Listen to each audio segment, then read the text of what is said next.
on YouTube. Just skip through the important parts because you already watched it by sitting here in class today.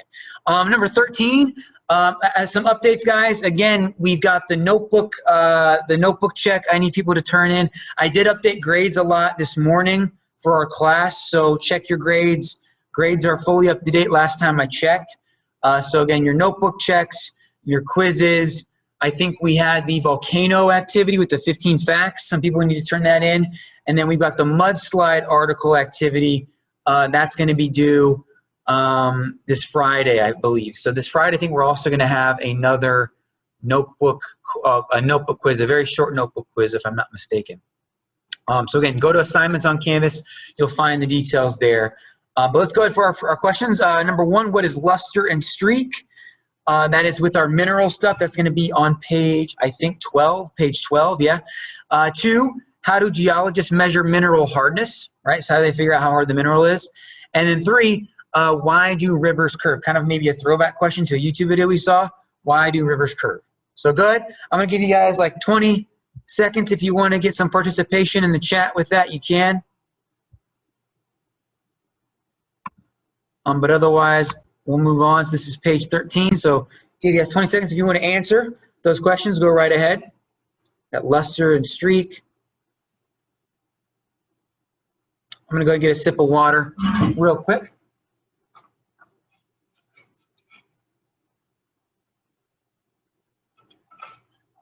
All right. I don't see any answers, so we'll go ahead and move on because I know some of you are catching up a little bit. And we got to work to get better on that as time goes on. So luster and streak. Oh, let's see. Anyone else in the waiting room? Okay. So luster and streak, guys, if you remember, luster is how shiny the mineral is, right? So does it reflect light well or does it not, right? How shiny it is, right? So some minerals very shiny, some not, right? This one here, very shiny. We have this little pyrite here, very shiny, but this one, not so much, a little more doesn't reflect light as well. Streak, guys, is the color of the mineral in powder form. So here you see these pictures here. If I were to take the mineral and like scrape it, I think I talked about this like on the last Zoom lesson we had before fall break. You scrape it and a lot of times the color of it as a powder is totally different than the color of it on the surface, right? So that'll be the difference there. Number 2, how do we know the hardness of a mineral? We scrape it against a glass plate, right? So when we scrape it, if it scratches the glass, it's going to be it's a 1 through 10 rating, right? So if it scratches the glass, it's at least above a 5. If it doesn't scratch the glass, it's going to be below a 5. It just kind of rubs off the glass. So for example, diamonds are the toughest minerals or the hardest minerals. I believe talc, it's like this white flaky mineral that you can scratch with your fingernail, is the softest. And then number 3, guys, if you remember from the rivers, rivers are never going to stay the same. They're always going to change and fluctuate and get more windy as they go because the water's eroding the dirt and the rock beneath it, and any disturbance in that rock or mineral is going to cause it to change the flow and scrape even more of that rock, right? So that's going to be the reason why we get rivers that are so curvy. Okay, here, any questions on that? Anyone need a picture of that? Give you a second if you want to picture that. Otherwise, you can just skip and pause the video when I post it here later today. Okay. Look at my chat, see if I got anybody needing any help with anything. Nope. Nobody in the chat? Nope. All right, gonna move on. Gonna keep things steady. We're gonna, like I said, I got 15 minutes. Here, guys, I think we have some new stuff, maybe some future stuff, because we're gonna be starting ocean topography today on page 14. So ocean topography, guys, 13, 14. If you recall, topography is the study of the surface of the earth, right? How the surface appears. And the technology is going to be later down the road, probably by the end of this week. So we have topography and technology. Okay, let's see here. I'm going to go ahead and skip this because I think I had a better video or a better way to phrase this. Where's my question? Where is it at? Yeah, I had another slide that I adjusted that made this better, if I wasn't mistaken. Okay, oh, skip that. Okay, so question that's going to be on page 13B is what % of the ocean has even been mapped? Hopefully you didn't get to see the answer already. But believe it or not, guys, space has been more explored, and that we have more and know more about space than we do the depths of our ocean. So if you guys have any ideas, anyone want to take a guess or take any guesses at what percent of the ocean has even been mapped? Give you guys a moment if you want to answer in the chat. What percent of the ocean has even been mapped? Is it 50%, 20%, 10%? Throw out some answers for me. See what you guys know. Give you guys 20 seconds. So what percent? And guesses are good. Oh, 5. Okay, very good guess. Is it 5%? Okay. I shouldn't have said very good. I gave some maybe. Okay. Right. Okay. So Lakia and Sergio, thank you guys. Much appreciated. Good guesses. Let's go ahead and find out what the exact number maybe is. I'm going to have to click on this and load it. So give me a second, guys. This might be the only video today. I think this will be the only video today. We'll try to just bear with the videos a little bit because of time constraints, right? I got 13 minutes here. More! Let's go! Don't trip! We're gonna leave without you, and we gotta get going. Yeah, buddy. I'm not sure what advertising. Do you get the extra napkins? Napkins? Get it at McDonald's when you buy one of your faves and get another for just $1. Loving it, right? Now I'm hungry. We've explored the jungles, the deserts, the Arctic, even the moon. But one place still remains a mostly uncharted mystery: the ocean. Our oceans. Oceans cover about 70% of Earth's surface, but we know more about the geography of Mars than we do about what lies on the bottom of the sea. But all that might change. Around the world, people are looking to finally reveal the secrets of our deep oceans for both scientific and economic gains. So how close are we to completely mapping the ocean?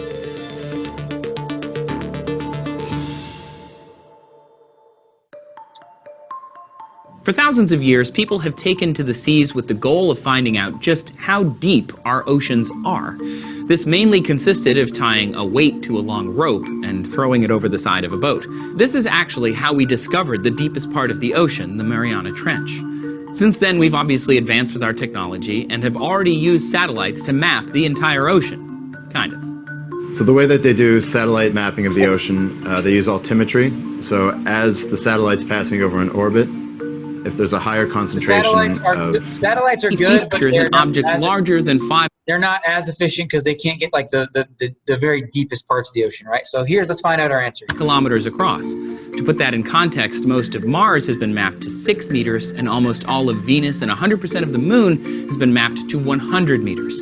Less than 10% of our oceans, and maybe closer to 5%, have been mapped to this level of detail. So Sergio and Lakia, fantastic job. You were within the realm of the answer, 5%. To be specific, it is less. Wow, just really disappointing for anyone who's thinking. That's the video. So less than 10%. If you were less than 10%, you were good on that question's answer. Okay, let's go ahead. I'm going to keep things kind of brief here. So I got 11 minutes here. So that answer is, again, less than 10% is answer to our video question. Let's move on and go to a quick setup here. What I want you guys to do is go to page 14, and I want you to title page 14 Ocean Topography. So if I go to page 14, Ocean or Ocean Floor Features. Again, Ocean Topography or Ocean Floor Features. And here's what I want you guys to do. Okay, you're going to draw this diagram and label it.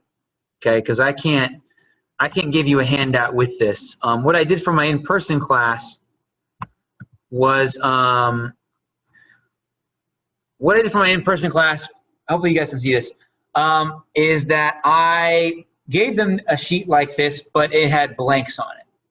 So I'm just going to go ahead and give you all the different sections of this ocean floor. Again, anyone having trouble seeing this at all? I think you all can see it. It's on my screen, right? I'm going to check the chat to see if anyone said anything. No. Okay. Let me go back to that. So we're going to go to page 14. The title of it is Ocean Floor Features. Take a picture of this right now or later, and you're just going to draw and label the different parts of the ocean floor. Okay. Some of them you don't need to know. Let me see if I can draw. I'm going to edit this. Okay, so let's go ahead. I'm going to draw See if I can do something on it. All right, so what do you not need to know? I don't need to know abyssal hills. Okay, so we're going to exit through that. Don't need to know abyssal hills. Don't need to know rift. Just need to know mid-ocean ridge for that one.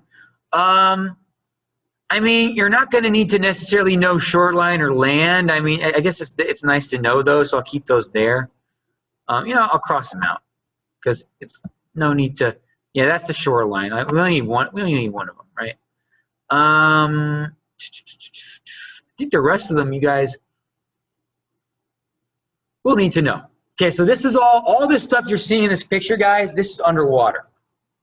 And the deepest parts of the ocean are those dips in the ground. We call those trenches. Sometimes when the plates pull apart, they get these like little mini mountains, little valleys. We call that a mid-ocean ridge. That's super important. The flat areas of the ocean floor are called abyssal plain. Abyssal plain, right? That is abyssal plain. I'll have to post this maybe for us, but if not, take a picture and just sketch it out. You know, you just sketch it out. And this will probably be with this something important like this. I think I'm probably gonna make this our next notebook check, one of the pages. So make sure to get this down, especially. Next, we have the continental, and this is the part of the continent that edges toward the ocean.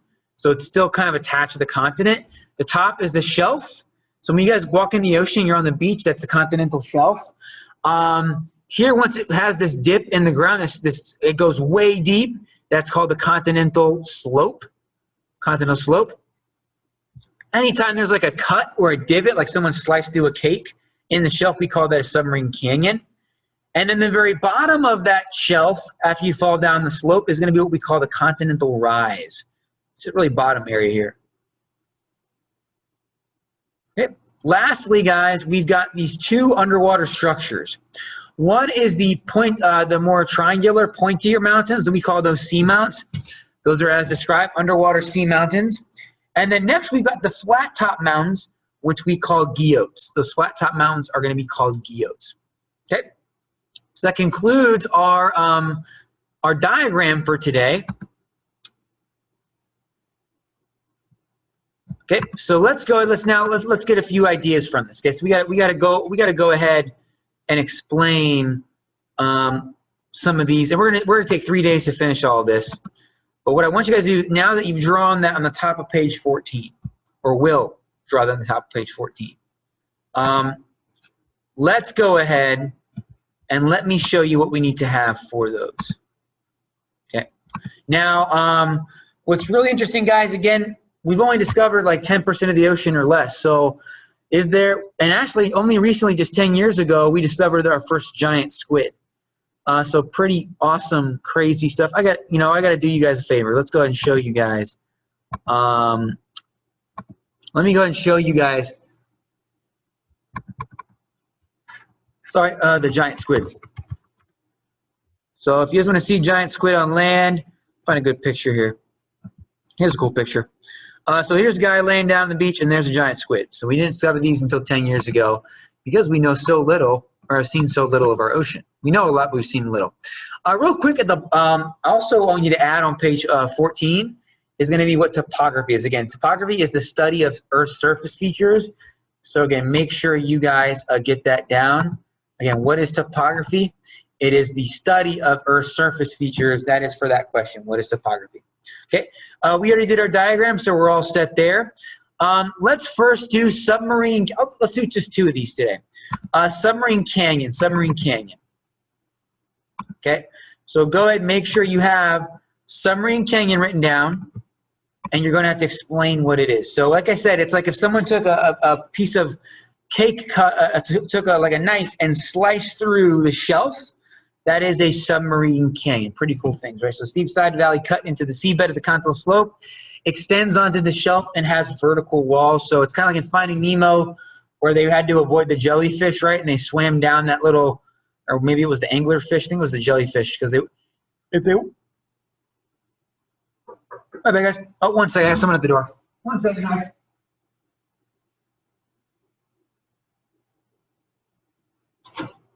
Oh, I don't know. I don't know.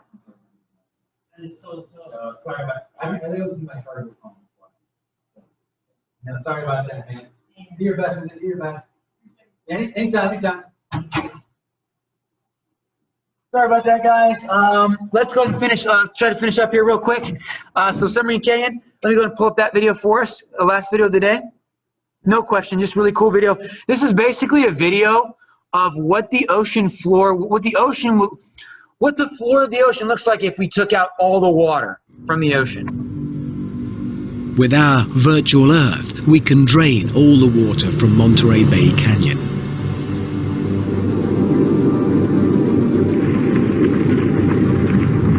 It took around 10 million years to carve this canyon into the side of the continental shelf. But if you think that's big, just hold on. A few thousand miles northwest of California, just off the coast of Russia, there's a canyon that makes Monterey look like a teacup.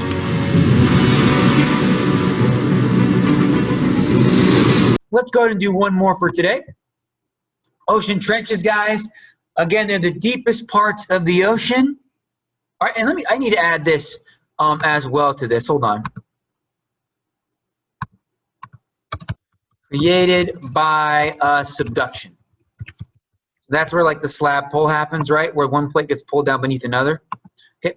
So again, trench as well. That's gonna be our last one for today. We got a bunch more the next 2 days to do, but for trench, you guys don't sign out because I gotta double check attendance. So long and narrow depression in the ocean floor, right?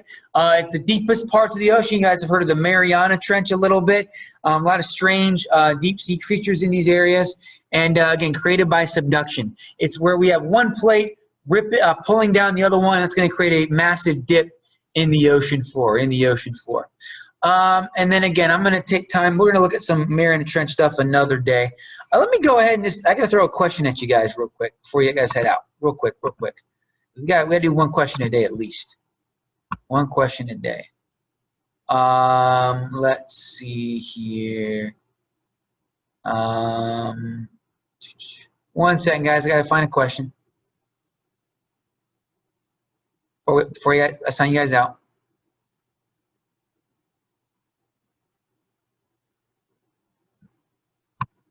All right. Which of these terms refers to a mineral's ability to glow in the dark? Is it A, glimmer, B, iridescence, C, fluorescence, or D, luster? Go ahead, give me your answers in the chat, guys, so I know you're following along. Which of these terms, again, likely going to be a question on our next notebook quiz. This is going to be on page 12 in our notebooks. Which of these terms refers to a mineral's ability to glow in the dark?